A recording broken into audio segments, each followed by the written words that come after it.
अस्सलामुअलैकुम। Second year class, आज से हम अपनी सेकेंड ईयर केमिस्ट्री की बुक का चैप्टर नंबर 7 स्टार्ट कर रहे हैं। चैप्टर का नाम है fundamental principles of organic chemistry. थोड़ा सा मैं आपको ऑर्गेनिक कंपाउंड्स और ऑर्गेनिक केमिस्ट्री के बारे में इंट्रोडक्शन दूंगी। आज से तकरीबन 200 साल पहले तक का अगर हम देखें टाइम, तो उस वक्त भी लोग या साइंटिस्ट वो केमिस्ट्री से रिलेटेड दो तरह के कंपाउंड्स, ऑर्गेनिक और इनऑर्गेनिक कंपाउंड्स में डिफ्रेंशिएट कर सकते थे। लेकिन उनका जो सोर्स ऑफ डिफ्रेंशिएशन था वो ये था कि ऑर्गेनिक कंपाउंड्स उनके ख्याल में वो कंपाउंड्स थे जो लिविंग ऑर्गेनिजम्स यानी कि प्लांट्स और एनिमल्स से हासिल किए जा सकते हैं, और इनऑर्गेनिक कंपाउंड्स ऐसे कंपाउंड्स कहलाते थे जिनका सोर्स जो है वो मिनरल्स या नॉन लिविंग थिंग्स थी। क्योंकि उस वक्त तक साइंसदानों का या केमिस्ट का ख्याल ये था कि ऑर्गेनिक कंपाउंड सिर्फ लिविंग थिंग्स से ही लिए जा सकते हैं, इनको आर्टिफिशियल तरीकों से या लेबॉर्ट्री में तैयार नहीं किया जा सकता। और ये इतना एक स्ट्रॉन्ग व्यू था कि इसको हम एक थ्योरी का नाम देते हैं। That theory was called as vital force theory. Vital force theory का मतलब यही है that the organic compounds were believed to be obtained only from the living organisms and they cannot be artificially prepared in any lab. Frederick Wöhler was the scientist जिसने vital force theory को जो है वो reject किया। किस तरह से उसने रिजेक्ट किया? वो अपनी लेबॉर्ट्री में काम कर रहा था जब एक्सीडेंटली उससे एक ऑर्गेनिक कंपाउंड जो है वो उसने प्रिपेयर किया from inorganic compound. Inorganic compound जो उसके पास था वो था ammonium cyanate. Ammonium cyanate was converted into an organic compound called as urea. Formula urea का आप देखें NH2C double bond O NH2। Urea एक ऑर्गेनिक कंपाउंड है जो कि मैमल्स के यूरिन में पाया जाता है।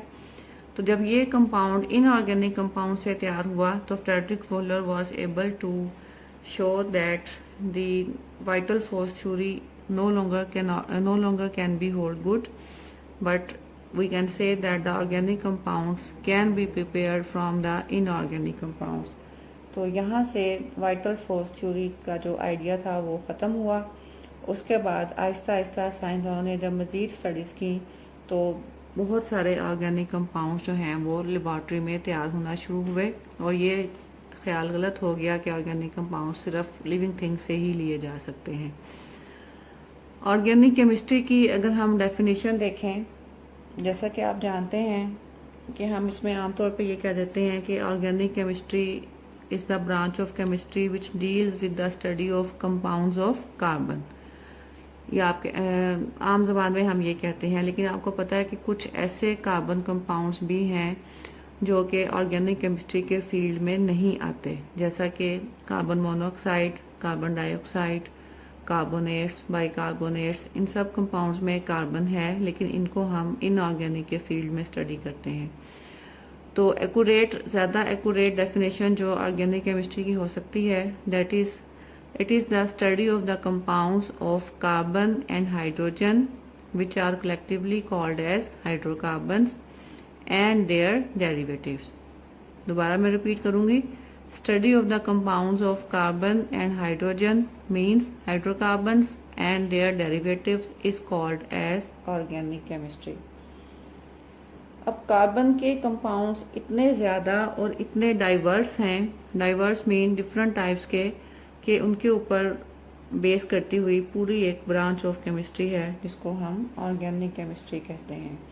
तो यहाँ से ये अंदाज़ा होता है कि कंपाउंड्स ऑफ कार्बन जो हैं वो बहुत ज़्यादा तादाद में भी बहुत ज़्यादा हैं, और उनकी जो डाइवर्सिटी है उसमें जो टाइप्स हैं वो भी बहुत ज़्यादा हैं। कार्बन के कंपाउंड्स की इतनी ज़्यादा तादाद और इतनी डाइवर्सिटी होने की वजह जो है वो कार्बन की एक ख़ास प्रॉपर्टी है जिसको हम बोलते हैं कैटिनेशन। कैटिनेशन के बारे में आई एम श्योर कि आपने मैट्रिक में भी पढ़ा होगा। कैटिनेशन का मतलब ये है कि कार्बन एटम्स में ये एबिलिटी है कि वो एक दूसरे के साथ चेन की फॉर्म में अटैच होते जाते हैं और ये चेन जो है वो इतनी बड़ी हो सकती है कि उसमें थाउजेंड्स ऑफ कार्बन एटम्स या even more than thousands of carbon atoms जो हैं वो आपस में ज्वाइन हो सकते हैं। चेन जो हैं वो स्ट्रेट भी हो सकती हैं, वो एक्सटेंड भी हो सकती हैं साइड्स पे। तो because of this property of carbon हमारे पास number of variety of compounds carbon जो हैं वो अवेलेबल हैं। तो नेक्स्ट टॉपिक में हमने यही देखना है कि हम ऑर्गेनिक कंपाउंड्स को कौन कौन सी मेन क्लासेस में डिफरेंशिएट कर सकते हैं या डिवाइड कर सकते हैं। अब हम देखेंगे क्लासिफिकेशन ऑफ ऑर्गेनिक कंपाउंड्स। आप देख रहे हैं यहाँ पे ऑर्गेनिक कंपाउंड्स को हम दो मेजर ग्रुप्स में डिवाइड कर सकते हैं। One is called as acyclic compounds, या जिसको आप सिंपली कह सकते हैं open chain compounds. The second type is cyclic compounds which is also called as closed chain compounds. Open chain compounds की फर्दर दो टाइप्स हैं, कंटिन्यूस चेन और straight chain compounds. The second type is branch chain compounds. ये आप देख रहे हैं, मैंने एक सैंपल एग्जांपल जैसे यहाँ पे लिखी है कंटिन्यूस चेन या स्ट्रेट चेन कंपाउंड्स की, जिसमें हर कार्बन जो है फर्दर नेक्स्ट एक और कार्बन के साथ अटैच है और ये एक स्ट्रेट लाइन में चेन जो है वो डिवेलप होती रहती है या कंस्ट्रक्ट होती रहती है। इसको हम कहेंगे कंटिन्यूस चेन। ब्रांच चेन में आप देखें एक कार्बन जो है वो फर्दर दूसरी कार्बन से अटैच है और फर्दर हर कार्बन जो है वो एक से ज्यादा कार्बन से जब अटैच हो जाएगी तो it results in the branching of chain. जैसे ये देखें, अगर ये आपके पास चेन है तो ये इसकी हम ब्रांच कहेंगे इसको। तो these types of compounds are called as branch chain compounds. तो ओपन चेन कंपाउंड्स दो तरह के हो सकते हैं, straight chain compounds and branch chain compounds. अब हम आएंगे साइक्लिक कंपाउंड्स पे। साइक्लिक कंपाउंड्स का मतलब क्लोज चेन कंपाउंड्स, यानी कि ऐसे कंपाउंड्स जिनमें कार्बन एटम्स आपस में इस तरह से मिलते हैं कि एक रिंग ऑफ कार्बन एटम्स हमारे पास बन जाता है। रिंग जो है उसमें मिनिमम 3 कार्बन एटम्स होंगे। 3 कार्बन एटम से कम का रिंग आपको पता है कि पॉसिबल नहीं हो सकता। 3, 4, 5 सो ऑन रिंग जो है वो काफी बड़े भी हो सकते हैं। They are called as cyclic compounds. ये कार्बन की ये जो आपको नजर आ रही है बॉन्ड्स शो किए हुए, आपको पता है कि हर कार्बन जो है वो 4 बॉन्ड बनाने के काबिल होता है।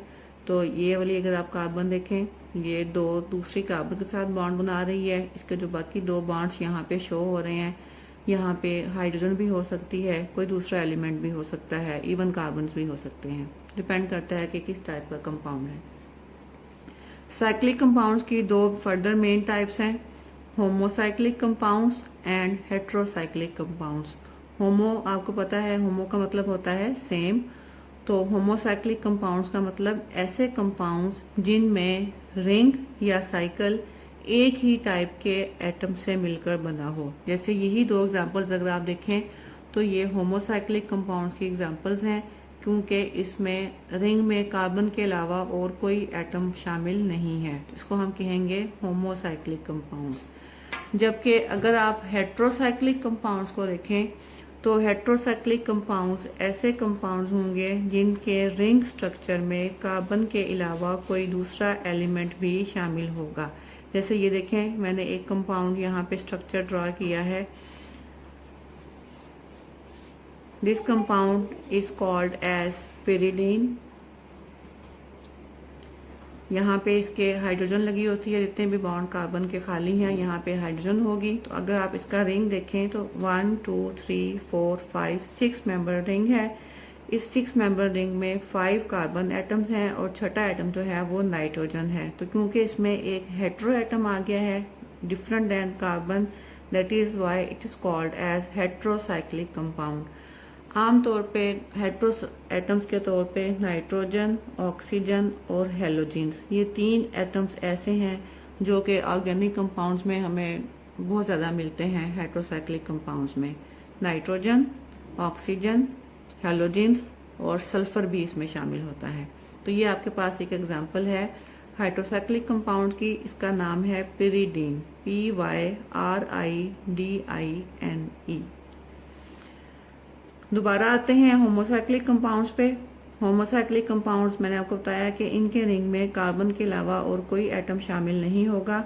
इसकी फर्दर दो टाइप्स हैं, alicyclic compounds and aromatic compounds.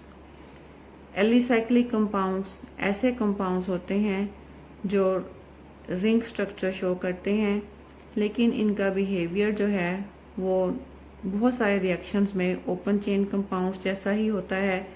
ये दूसरे अल्फाज में हम इनको एलिफेटिक कंपाउंड्स भी कह सकते हैं। They can also be called as aliphatic compounds और they can be called as non aromatic compounds, क्योंकि दूसरी टाइप जो हमारे पास है वो एरोमेटिक कंपाउंड्स की है। एरोमेटिक कंपाउंड्स में सबसे कॉमन एग्जांपल आपने पढ़ा होगा इसके बारे में बेंजीन की है। ये मैंने बेंजीन का फार्मूला भी यहाँ पे ड्रा किया है। एरोमेटिक कंपाउंड्स जो हैं ये ख़ास किस्म के कंपाउंड्स होते हैं जिनकी एक मखसूस नेचर होती है, दूसरे ऑर्गेनिक कंपाउंड्स के मुकाबले में डिफरेंट तरह के रिएक्शंस और बिहेवियर और डिफरेंट प्रॉपर्टीज शो करते हैं।